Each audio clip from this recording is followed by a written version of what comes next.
Hey everybody, it's Eddie J on crypto. I hope you're having a great day.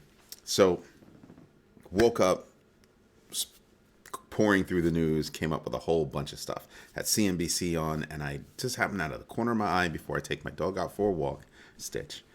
I see that FTX has bought 30% of Skybridge Capital. Don't remember Skybridge Capital? That firm was started by Anthony Scaramucci. That should ring a bell. If it doesn't, he was the press secretary for President number 45. That lasted about 10 days. So, yeah, that was pretty interesting. But FTX is continuing to make moves in traditional finance. In other words, not only are they demonstrating depth, but they're also demonstrating breadth. So I'm interested to see what the whole plan is going to be from Sam Bankman-Fried. Very interesting.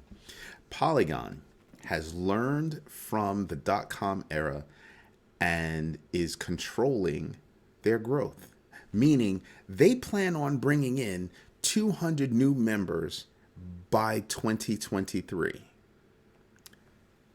It's September 2022, and they plan on doing this by 2023. That says they've got a lot going on. It says that they're managing growth properly and appropriately.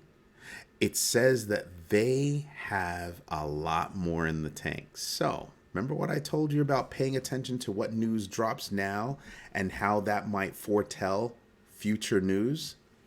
Here's another one. Pay attention to that. Now, there is a $258 million lawsuit against Elon Musk alleging he was a part of a Ponzi scheme involving Doge. Guess what? It was a tiny little article way back in the day. Nobody thought that was anything was going to come from it, but more people are joining this lawsuit. That says something. That says that it's picking up steam. No matter whether or not you think they're going to win or not, it says that it's picking up steam. And there's a lot on their side that says, hey, he was out here, always saying something, always pumping up, doing. So there could be legs to that lawsuit. I'm going to sit back and eat popcorn as I watch it play out. And, remember yesterday I was telling you that the UK is the new incoming prime, or now she is the prime minister, is crypto friendly. Well, they doubled down on that statement late yesterday. The UK is expected to make some seriously positive moves to further embrace crypto. And that means that there's going to be more favorable legislation and regulation. And I think the world is going to be paying attention to those kinds of moves. So I'm interested in that. I'm all about it. Fidelity Investments, a few months ago, I told you that Fidelity was going to introduce, had introduced Bitcoin into their retirement planning. Well, guess what? They've taken it a step further and said, in November, we're also going to launch a trading platform for retail investors. We're going to allow you to trade Bitcoin. That's huge. And the reason why I keep saying that's huge is because that would mean that they're one step away from adding more crypto. That would mean that they'd be going right up against the likes of an FTX, of a Robinhood. They're a hair away. They're taking baby steps, but you can see the direction or the possible direction, right? I don't work there. I don't know anybody. Well, I probably do know people there, but I don't work there, so I don't really know. But that's what it's painting to me, so that's why I'm paying attention.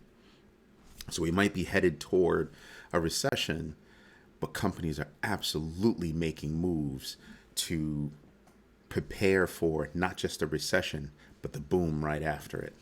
They're laying the groundwork. They're definitely laying the groundwork.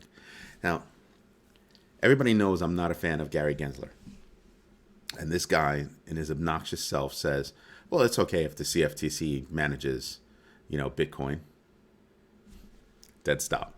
Why is it dead stop? Because he wants to control the altcoins. Now, I have to say that most people wouldn't give a damn. They wouldn't give a rat's behind if Gary Gensler was a better commissioner. But because of his iron-fisted tendencies, him making a statement like that is almost as if he's an exalted ruler allowing one of his serfs to eat a crumb. I think it's really time for Gary Gensler and his cronies to go, because truthfully I don't think anybody would care if it was the CFTC or if it was the SEC, so long as there were fair regulation that surrounded the space and made sense, was fair and was transparent.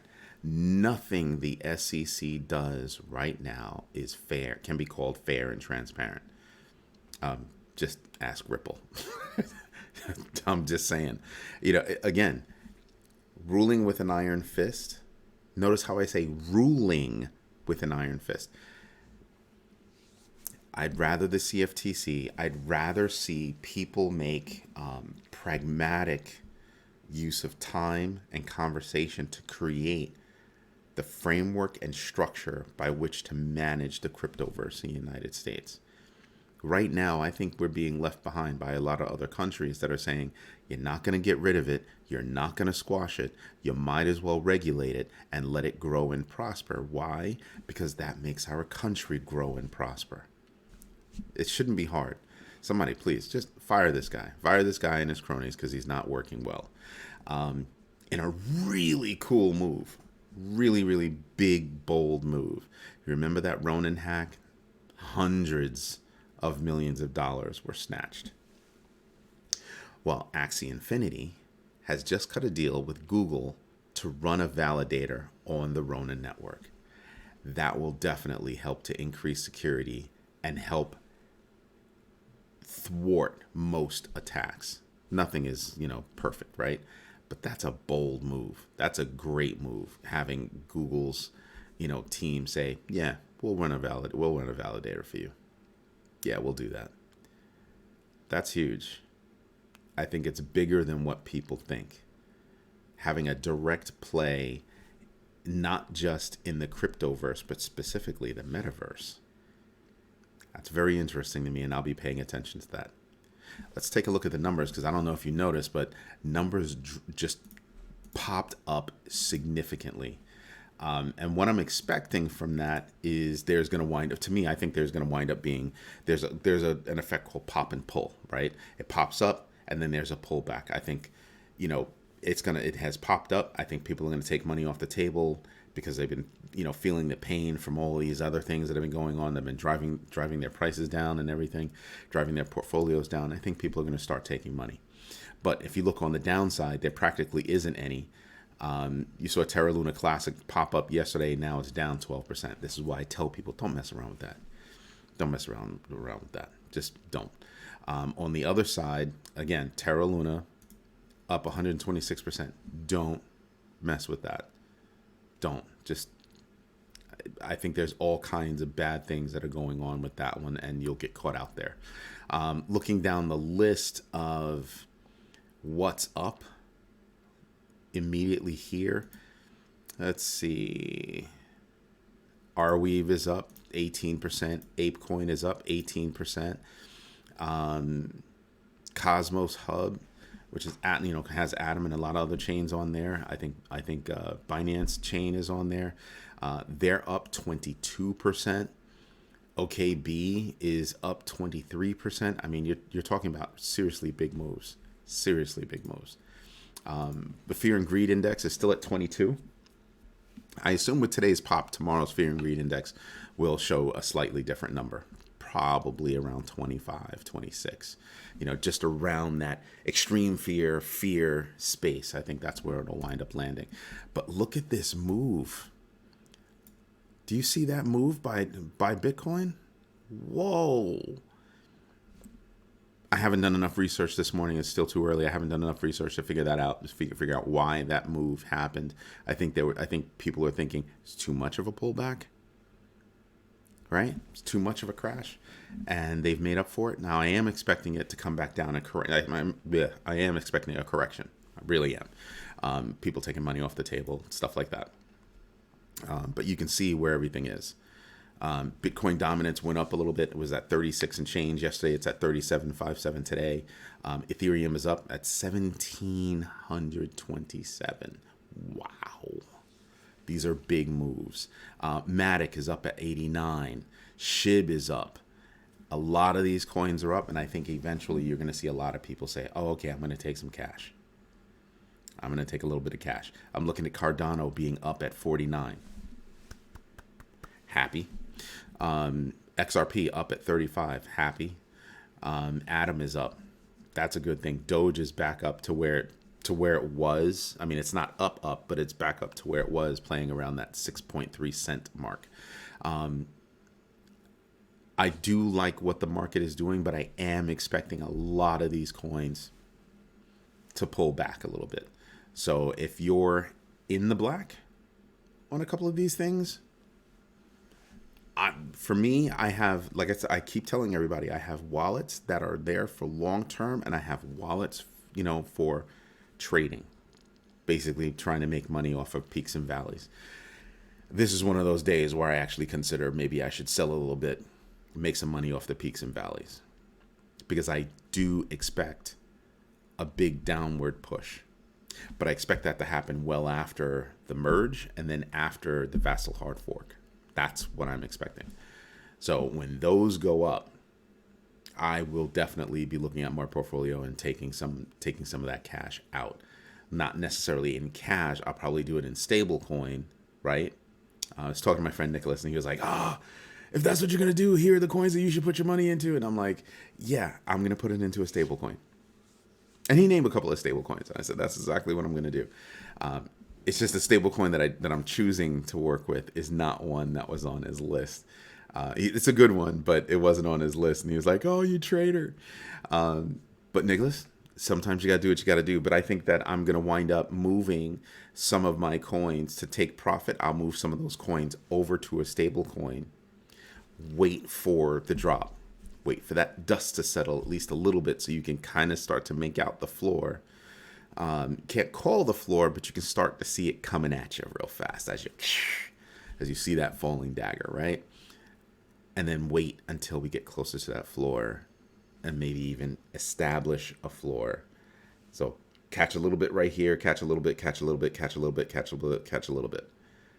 So by the time I hit here, I'm seriously back in the money. That's the kind of move I'm preparing to make. So my question today is, what are you doing? What are you doing to prepare for what's coming? What do you think is coming? What do you think is not coming? Is it going to be a hard landing, soft landing? I think it's going to be hard. I think there's going to be a lot of people that are butthurt. That's what I'm expecting. So when I look at these numbers, I'm sitting back and I'm going, yeah, these are nice numbers. I'm expecting Cardano to continue to rise. Look at that. It's at 50 now. Solana is, up a little bit. So happy about that. I own like almost no Solana. I think I have like $25 in Solana. Doge, I own a bit. Matic. Let me refresh this page because I'm not seeing all the icons, and that's annoying. So here's Polygon. Like I said, it was at 80. It was at 90 before. Now it's at 89, but it's still up a bit. You're talking about the past 24 hours. It's up 8.7%. I tell people, pay attention to this. You know why? Because your bank is not going to give you this kind of percentage growth, let alone in a day. Pay attention. Even if you're just trading, pay attention. There's news out there that makes things move. That's why I do research every day. So do your own research and figure that out. All right? Don't listen to one single source. Take a lot of sources. You got people like me that are talking about crypto. You have a lot of articles out there, a lot of great online magazines that that publish daily about the crypto space. Do your own research so you can start to create, your own little track record for what coins you're interested in. And that way you'll start to understand what can make the coins that you're interested in actually move. Polygon looking to bring in 200 new members by the end of this year. Yeah, that tells me that there's a lot more going on under the surface. And then they'll start pushing that up. And I'm expecting first quarter next year, you'll start to hear a lot more. I mean, really? They just got involved with Disney? That's a lot of people to be, focused on that kind of a move. So that's what I'm interested in. So pay attention. Pay attention to your own research. Anyway, this is Eddie J on Crypto. If you're having a great day, if you like what I do me a favor, hit the like button, subscribe to the channel, and absolutely hit the notification bell so you know when I drop a new video. Hope you have a great day. Bye-bye.